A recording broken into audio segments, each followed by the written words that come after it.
天是非洲南苏丹这间孤儿院的大日子，因为这是创院10余年来第一次举办高中毕业典礼。I'm actually feeling very happy and excited for this great, wonderful day. Now I have chosen to be a doctor after I finish the school. 而这间孤儿院里的其中一位幕后推手是来自美国的宣教士金伯利 Kimberly。当初他来到苏丹，长达6个世代的内战持续延烧，杀戮灭村、轮暴妇女早已不是新闻，数百万民众流离失所，孤儿比比皆是。他因此放弃原先舒适的生活、高薪的工作，把自己埋进这一块缺乏悲怆的土地里，成为当地人口中带来爱和祝福的 Kimberly 妈妈。My little children. 她不只听见许多心碎的故事，自己也成为邪恶和暴力的受害者。然而，信仰的力量支持她走过死荫幽谷，并邀请人一起踏上苦难与恩典交织的精彩人生。朋友们，你好，欢迎来到今天的真情部落格。对于我们大多数没有去过非洲的人来说，一想到非洲，可能大家会出现一些画面，可能就是饥饿啊，或者是很多的疾病。而今天来到我们现场的这一位来宾很特别，他在苏丹服侍了15年的时间，是一位美国宣教士。今天这位宣教士来到现场，要跟我们分享他的所见所闻，还有在他自己身上发生的一些故事。欢迎 Kimberly。Kimberly, welcome to be our guest. Thank you. Because for most of people here, we don't really know about Sudan. That is quite unfamiliar country for us. So at the beginning, could you please let us know more about Sudan? Before, Sudan was the largest country in all of Africa during colonialism. But in 1956, Great Britain withdrew. Yes. And a terrible civil war started because radical Islamic Arabs had invaded in North Sudan, the northern part. And the oil is mostly in the southern part. And the Arabs wanted the oil that was in the southern part. And so they really forced all of the indigenous African people to move out of their way into different regions. But it became the most bloody civil war ever in history. And millions of women were raped and taken as sex slaves to serve the Arabs.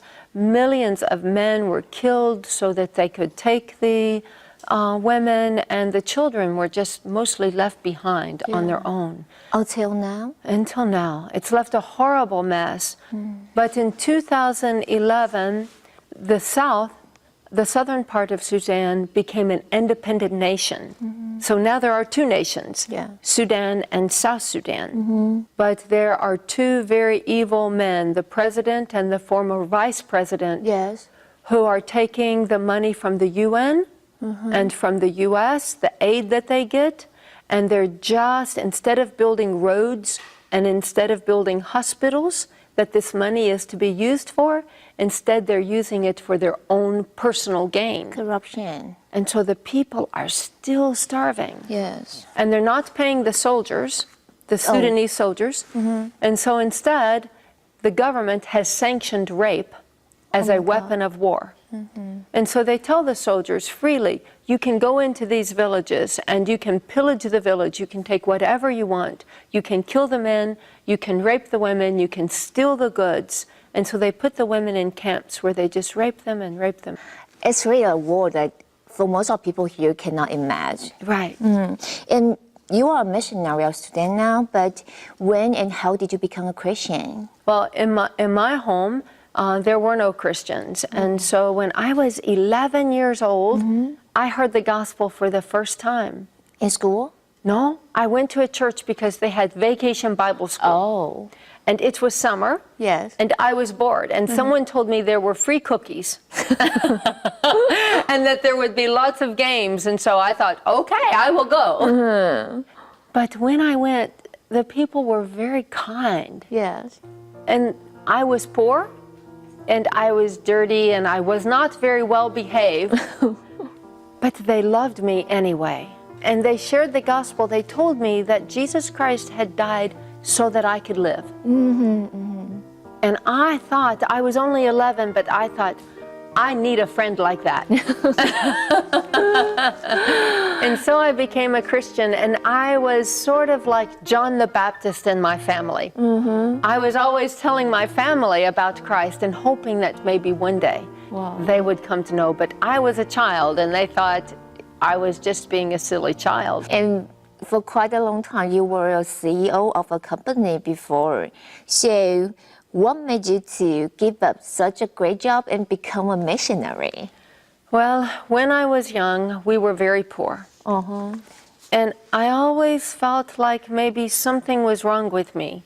I always thought I didn't fit in. And so when I was only a little child, I made a decision that when I grow up, I will become rich.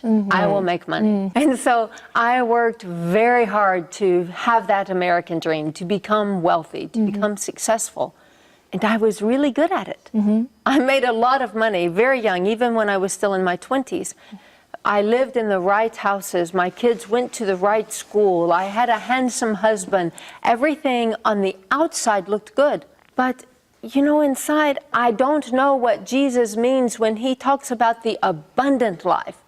I came to give you freedom. I didn't know what that was because I felt chained to my mortgage, to always looking perfect.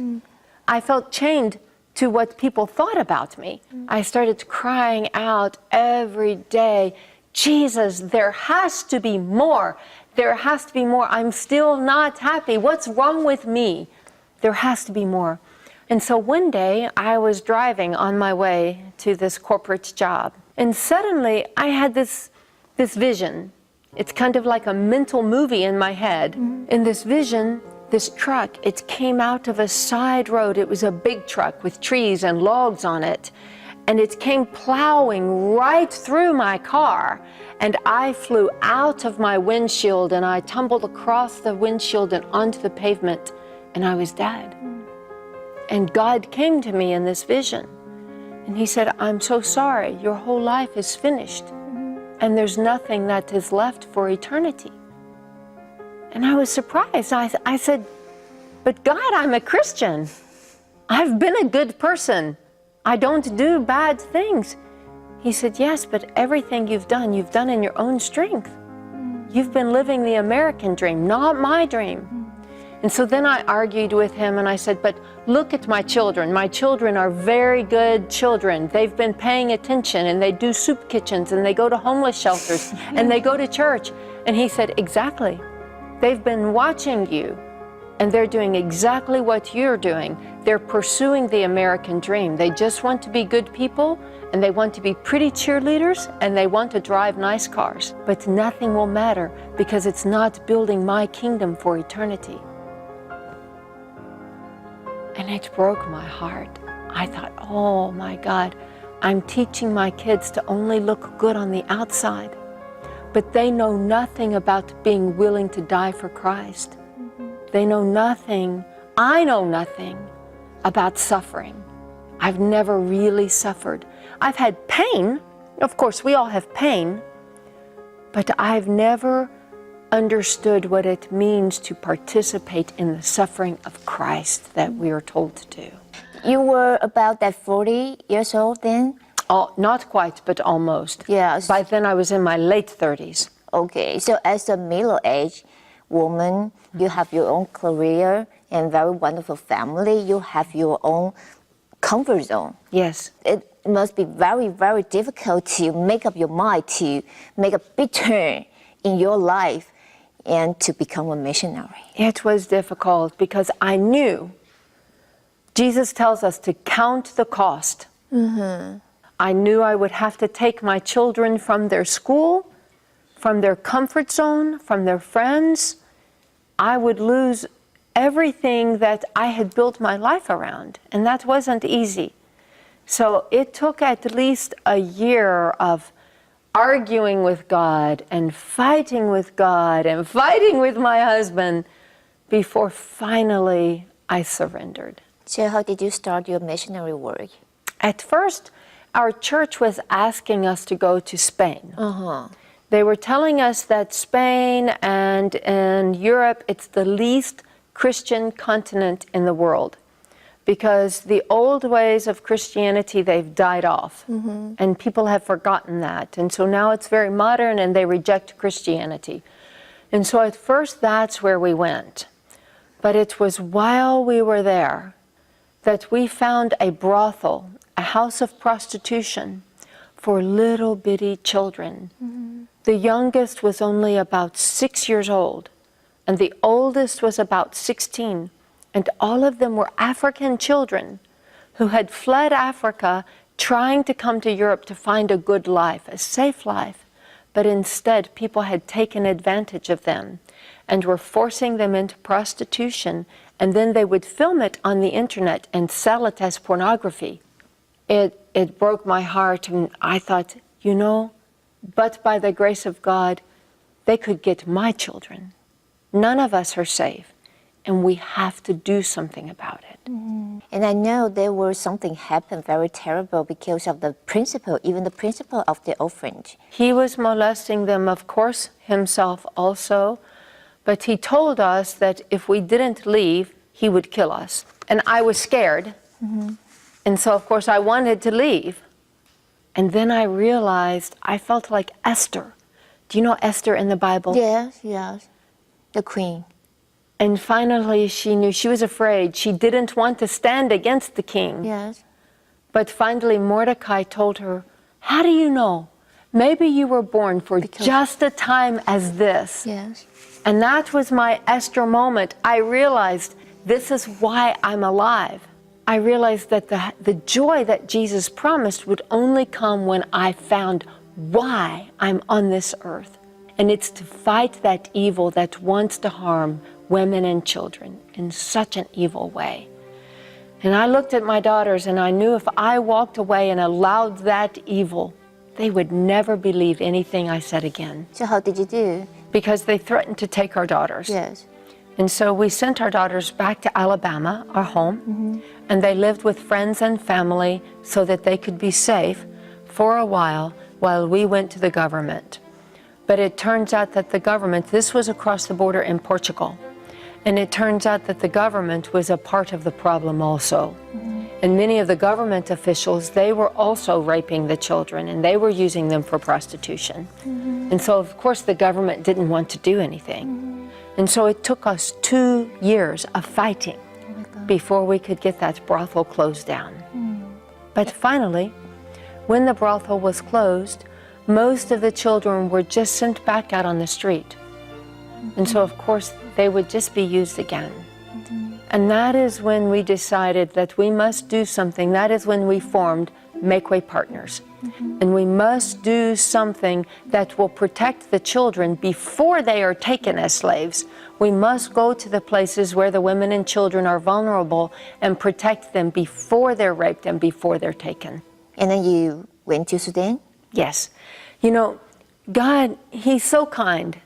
He's so gracious. When I was in corporate America, if He had said, leave your job because I'm going to send you to the war zone in Africa, I would have ran away like Jonah. But He didn't tell me that right away. It was step by step by step. And so when I had my Esther moment, it was when I saw the suffering of those children. And then I could participate in that suffering. And it made me a little more willing to take the next step. But I think you still feel very afraid. Very afraid. So it's kindness, God's kindness. It's very gentle. He doesn't force us to go. He doesn't make us to go, but He invites us. I could have said no. I could have at any point, even today. And sometimes I get afraid, or I get tired, or I get overwhelmed. And sometimes I still think about quitting. I think maybe no, I can go back. I think sometimes because it's very difficult. And so I wait and I pray and I doubt And I ask God, are you sure? Are you really sure? And I wait until I hear again. And I wait until He restores me again. And I don't have to go. Sometimes I can rest. And He gives me time to think before I go again. At first, I just slept out in the Sahara Desert or in the bush, just under the open stars. And hundreds of orphans would be around me. And at night, we slept with a stick by our side because hyenas would come in. Oh. And so when the hyenas would come, we would stand up and scream, and we would shake our sticks to try to scare away the hyenas.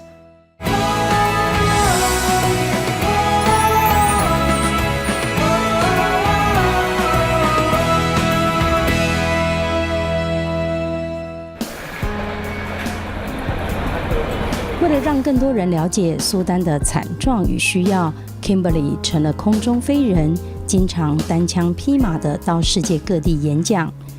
过去，他同样只身踏上宣教的旅途，从美国到苏丹内陆，经历长达3天的飞行转机，穿过算不上是道路的泥泞之地，他终于抵达了内战、人口贩卖与性奴隶的核心。而等着他的是一个个需要被倾听与医治的生命。And when we first moved the girls into the dormitory, we had 5 or 6 children that they were just collapsing and having seizures, and no one could figure out why. So we were doing all kinds of research. We were afraid maybe that there was something toxic in the paint, maybe we had done something wrong in the building, so we brought in chemists to take paint samples. We did all kinds of things trying to find out what was wrong. But it was just trauma. It was just trauma. It is trauma.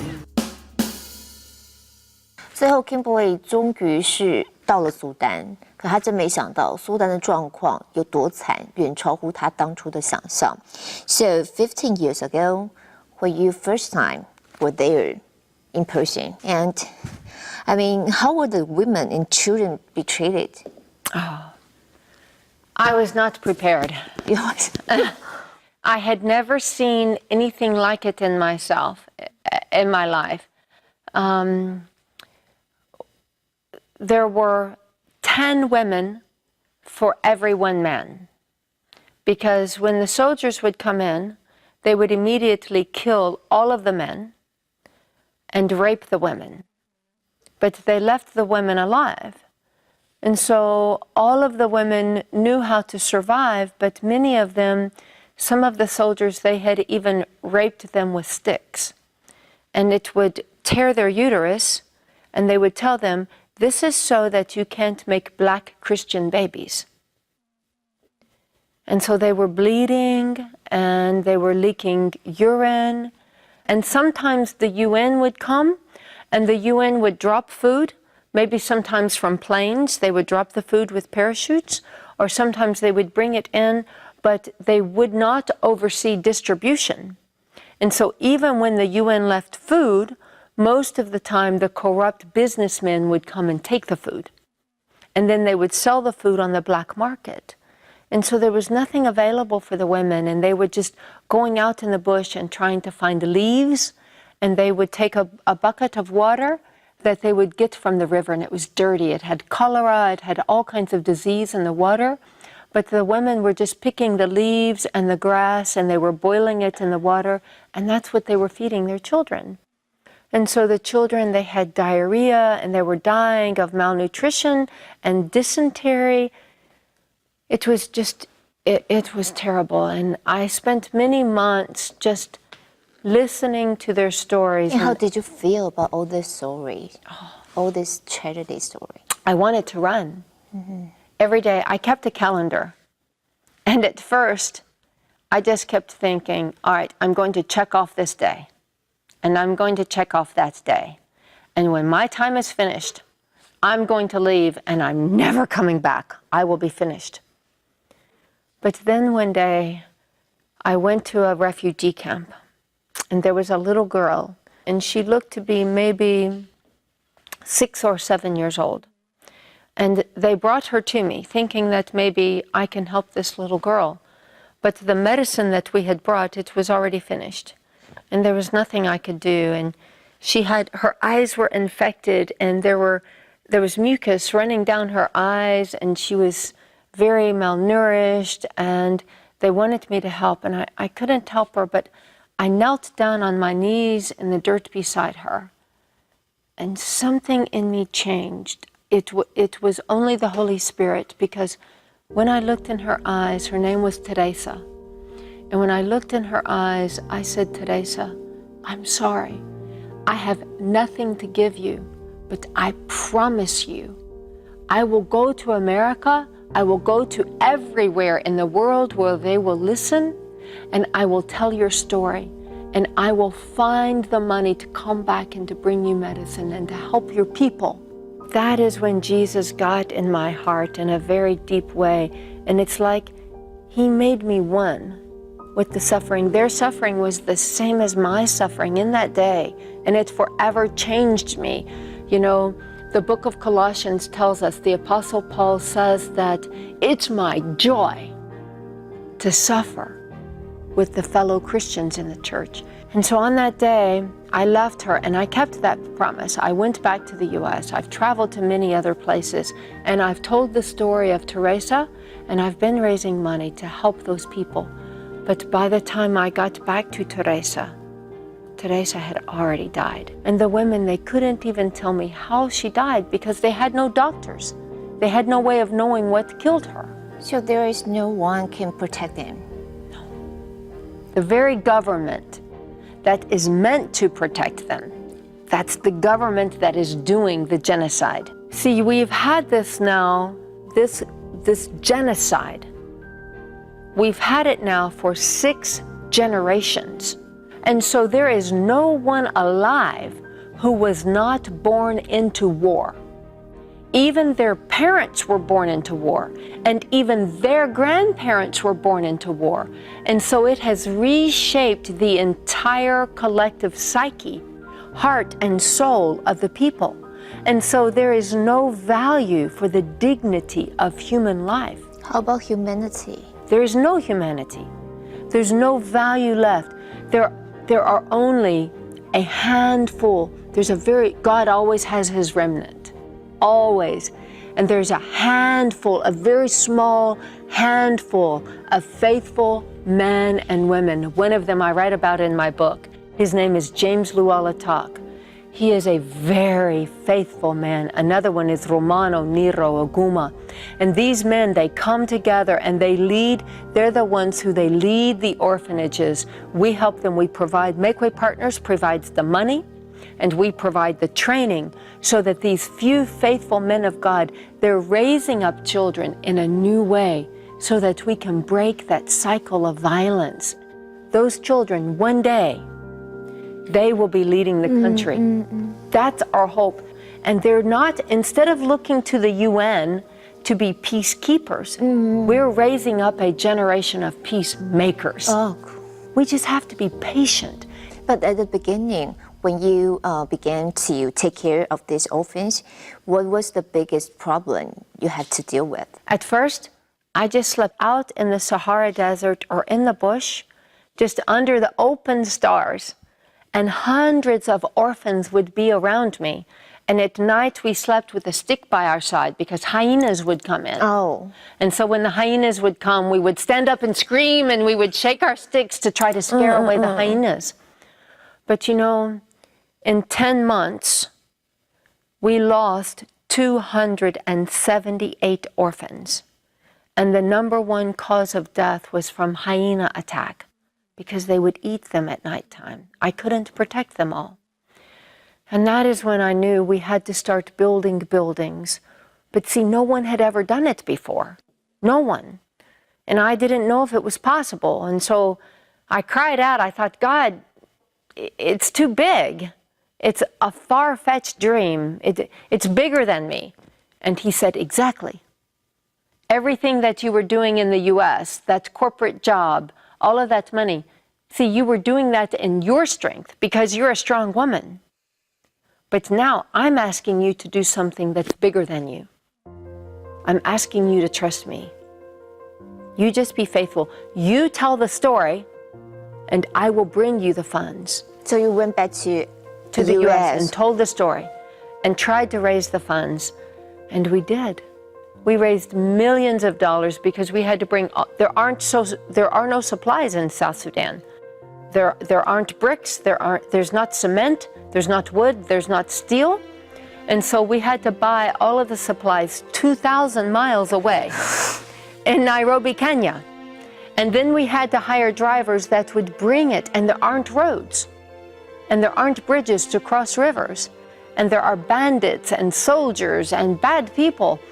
And we had to bring all of those supplies through dangerous territory, lawless land, 2,000 miles. How did you do that? A miracle, because you know, we never even lost one nail, not even a nail. All the supplies, the UN, they report every year that millions of dollars are stolen. We've never been robbed. We never have lost anything. Oh, really? In 15 years, we've never even lost a grain of rice. It's a miracle. But during the process, have you ever, need to deal with some big challenge?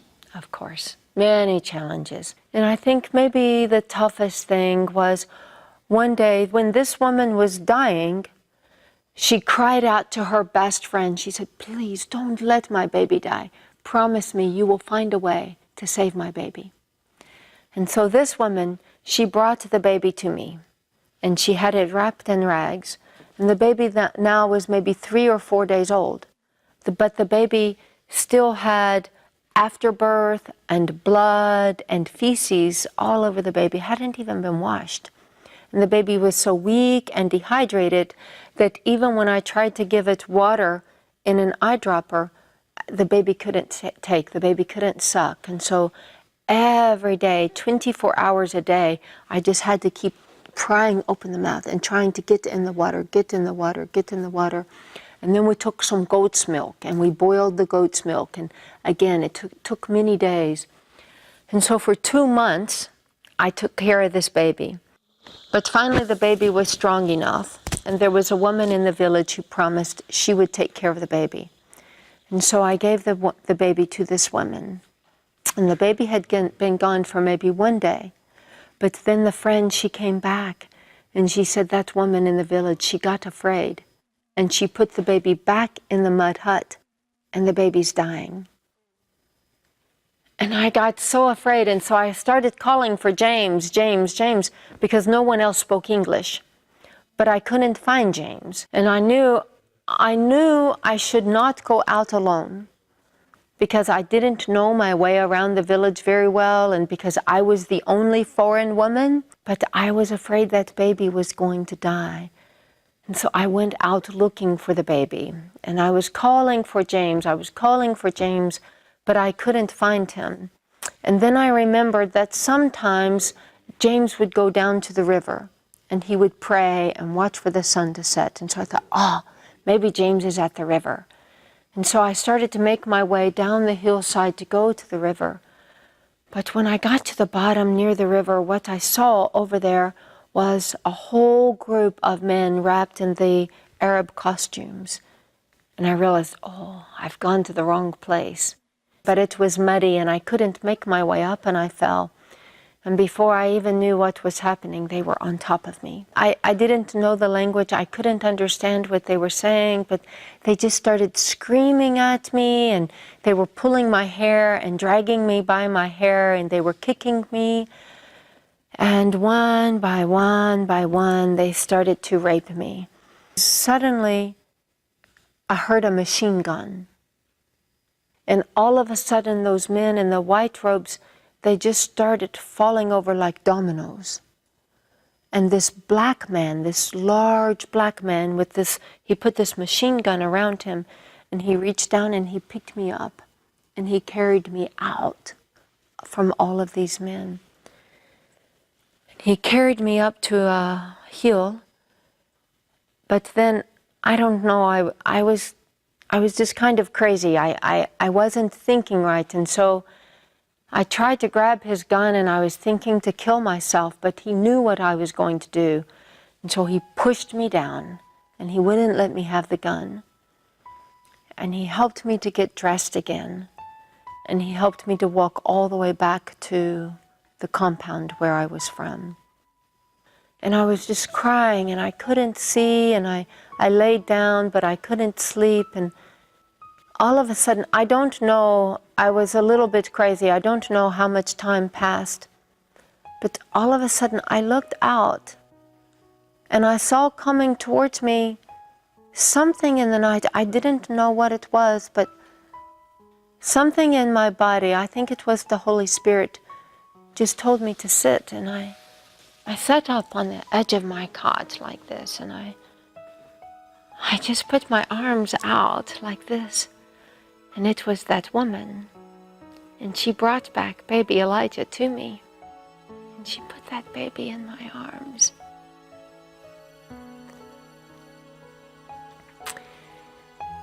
And so the baby that I went to save, I had failed. But God brought that baby to me anyway. And I never wanted to let go of that baby again, because see, what I tried to do in my own strength to save that baby, God did for me. And now that baby, he's many years old. He's about 8 years old now. And that baby is happy, and that baby is alive, and he has a safe place because of the miracle that God did, and because that woman had the courage to go get him and bring him to me. And I spent a lot of time just out in the woods crying, telling God, I'm angry. I don't trust you. If you're really a good God, then how can you let this happen to these people? If you're really a good God, then if you asked me to go, why didn't you protect me? I asked all of those tough questions really for 4 or 5 years.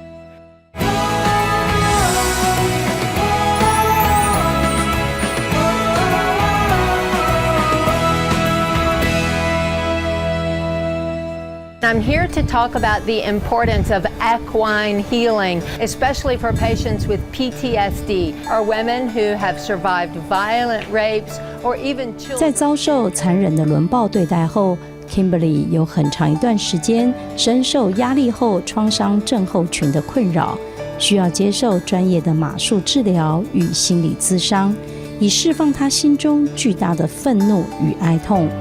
极大的创伤却使他更加义不容辞地重返非洲大陆，以相同的经历陪伴正在受苦的百姓。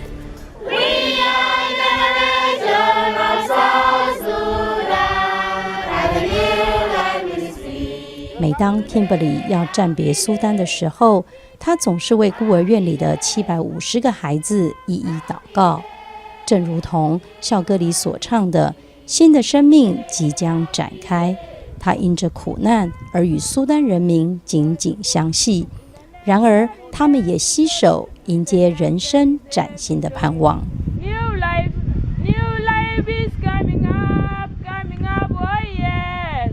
In the name of God there is a victory, in the name there is a victory, in the name there is a victory. New life is coming up, oh yes. Kimberly 为了在苏丹的服事付上了极大的代价，甚至他自己也在那边受到了非常残忍的伤害。So Kimberly, were you mad at God how he could let this happen to you? How he allowed this to happen to you? You know, healing is a process. It takes a long time. Maybe even today, 10 years later, I'm still healing. And so at first, I just locked it all away. And at first, I made a promise to myself I would never tell anyone. And I threw myself into my work and to taking care of baby Elijah and helping the other orphans. And I just didn't let myself think about it. But then when I went home and I had to start facing my husband, of course, things started to come back up. And I thought, I don't know how to do with this. And so sometimes I would drink wine and it would help me to forget. Or sometimes I would just work, and it would help me to forget. Or sometimes I would just do something fun with my husband and it would help me to forget. But then, inside of me, I knew none of those things would fix my anger. So it took a long time. I started therapy, first of all, and I had to be really honest. I spent a lot of that time. I like nature. I like to go out in the woods.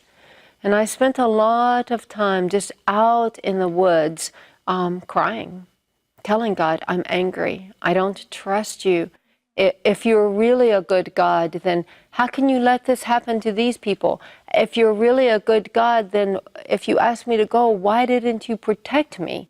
I asked all of those tough questions really for 4 or 5 years. I kept working, but of course all of my work was affected by that anger. And I think everyone around me suffered because even though the violence happened to me, it affected my children, it affected my staff, it affected my husband, it affected everyone. And eventually my husband, who I think is a godly man, he's a good man, but he just couldn't do it anymore. He just quit. He gave way to that and he asked for a divorce. And so it was a combination of learning that alcohol couldn't be my answer, my husband couldn't be my answer, even my work couldn't be my answer. Just many times just on my face before God, being honest with him. Yes, I'm angry.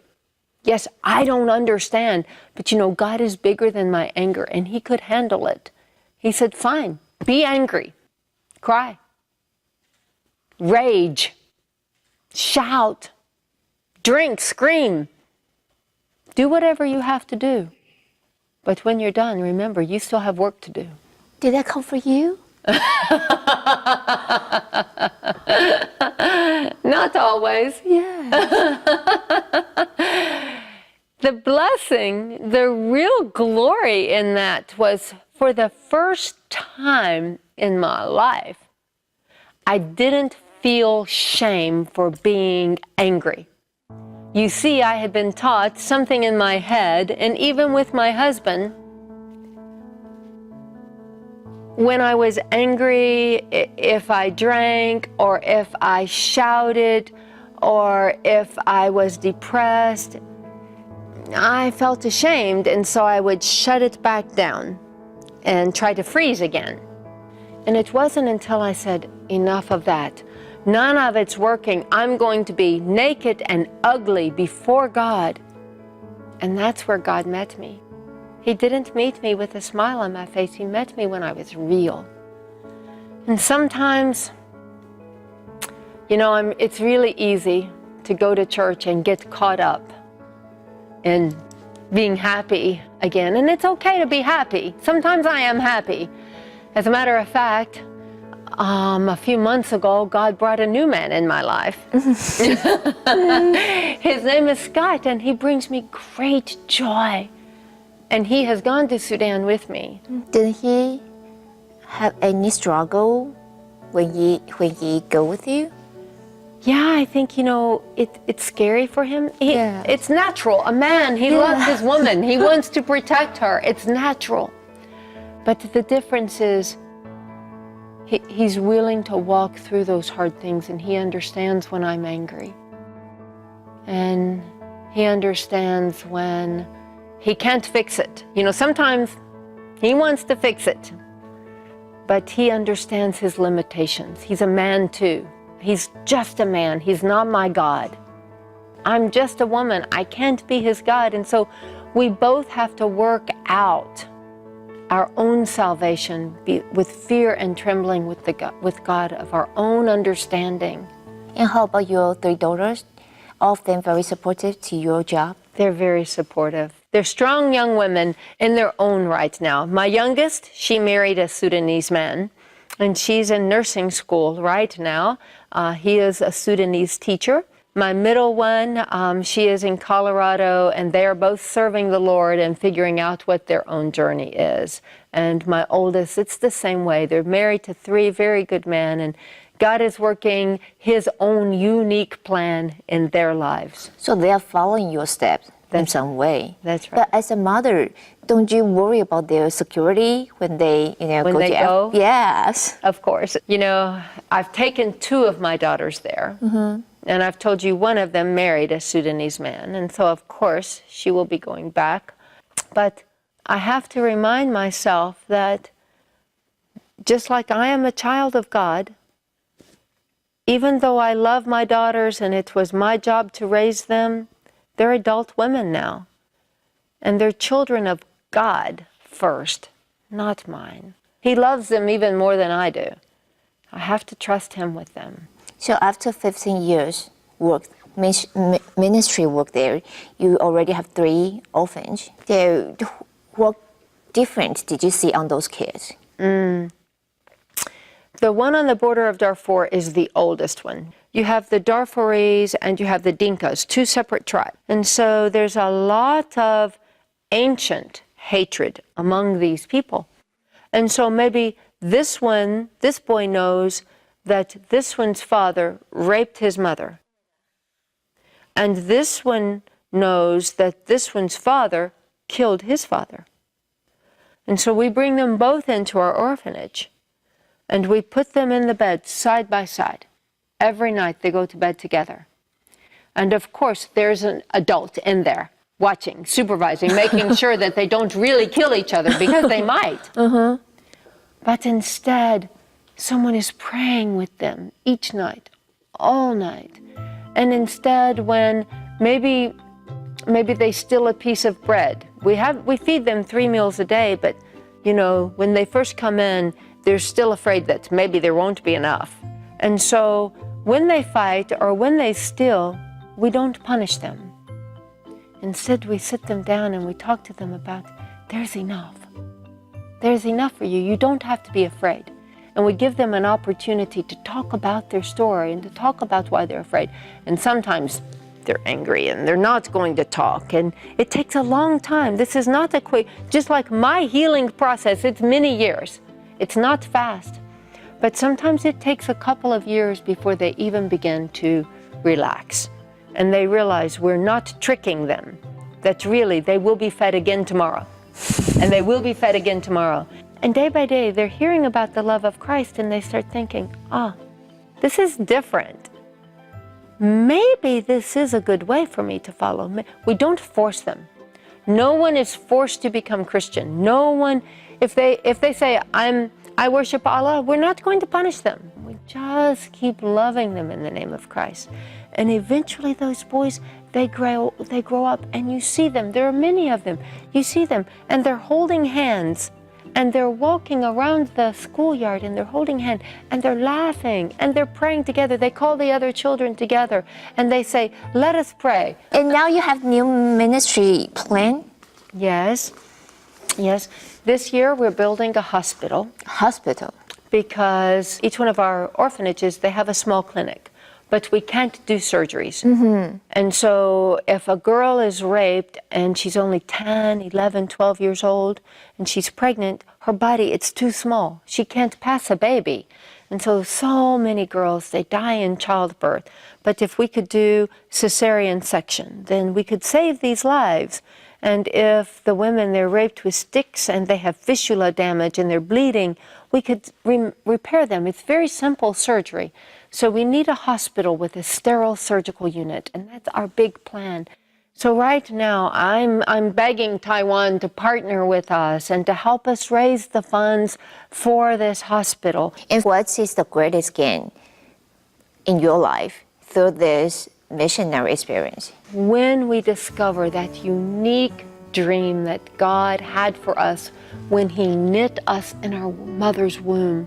It's not the Taiwanese dream, it's not the American dream, it's Jesus. What did you think of when you created me? So unique. No one else has my DNA. No one else has my fingerprints. What fingerprint is my life supposed to leave on this earth? And I have found that. And so I know that joy of the abundant life for the first time. I'm 53 years old, and it's been a lifelong journey to find it. And I know that peace, and I know that joy now. And that's why always when I sign my name, I sign love your sister along the journey, because that exciting journey with Christ, it still continues today. At the end of this interview, is there anything else you want to share with our audience? If we hear those stories and all we do is say, oh, that was tough. Oh, that was too much to hear. And then we walk away and we go about our busy lives just as they were before, then I feel like I myself have prostituted that child. I have cheapened her story. The way that we bring honor and dignity to the sanctity of life for those children who have died so needlessly is by letting it transform our lives, and we take action.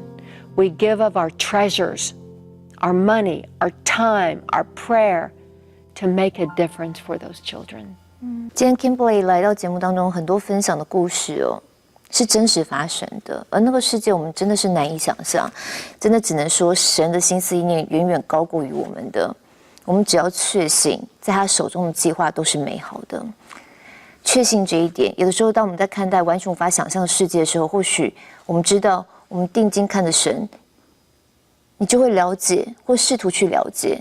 可能隔了一段时间，我们会慢慢明白神的心意。Thank you。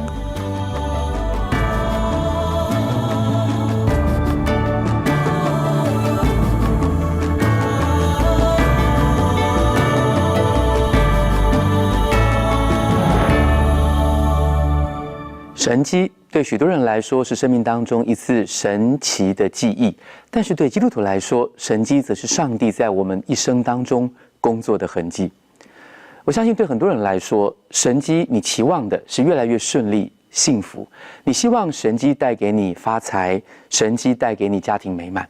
但是你知道吗？在今天我们透过 Kimberly 生命的故事，我们真是看到神迹，真是看到上帝的手在他生命当中工作的记号。只是你可能会很好奇，这怎么叫神迹呢？好苦，在他的生命里头看见的都是一个又一个受伤的故事，不只是别人受伤的故事，包括了他自己受伤的故事。我相信当你在听见这些受伤受苦故事的同时，你一定会很怀疑，为什么 Kimberly 要放下在美国一个高阶工作的社会地位，然后回应上帝的呼召，去到一个非常战乱扭曲的地方？我想在 Kimberly 的生命故事里头，你会随着她的分享，你看到战争对一个人人性的扭曲，价值的扭曲，是这样的扭曲，让上帝将极深的爱和负担放在 Kimberly 的内在世界。亲爱的弟兄姐妹，对你来说，你渴望神迹吗？十字架是神迹一个最高的记号。对我们来说，很多人听到这个 Kimberly 生命的故事，会很纳闷，上帝你怎么不保护他？他作为一个宣教士，在第一线为你服侍，你怎么忍心让他面对那么大的冲击和难处？甚至在这个冲击和难处当中，他还面对了婚姻的考验。但亲爱的朋友，这件事情正是十字架的痕迹。十字架的耶稣基督在上头，他说了一句话，他说：“主啊，赦免他们，他们所做的，他们不知道。”耶稣基督正是向着他所爱而那些不领情的人做出这样的祷告。同样的故事在 Kimberly 的生命里，他正是为苏丹的人民而去，但那里的人包括丑陋的人，丑恶被扭曲的人性，拒绝他，伤害他。在他的第一本书里头，他谈到的就是透过这些黑暗，他的服事越走越有力量。而在他第二本书希望所写的是透过盼望，他的服事又走进另外一个新的阶段。而这是什么？这就是十字架的工作，不是吗？耶稣基督的十字架经过3天的死亡，而后他复活升天，如今坐在天父上帝的右边。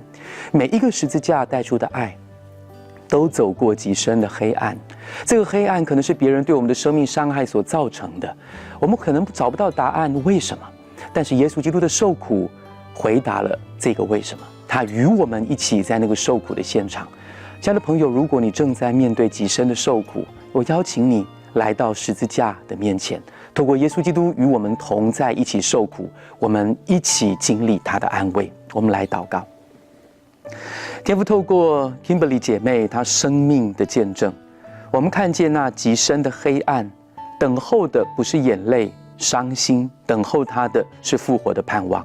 我知道在我每一个人的黑暗软弱和破碎中，你要带领我们走过，并且再一次使我们看见极大的盼望是透过基督的复活所做成的。愿你将这个盼望放在我们众人的生命，好让我们见证十字架的恩典。祷告奉耶稣基督的名求，阿们。亲爱的朋友，你的生命也能够经历神迹，就是有十字架受伤并且复活的记号。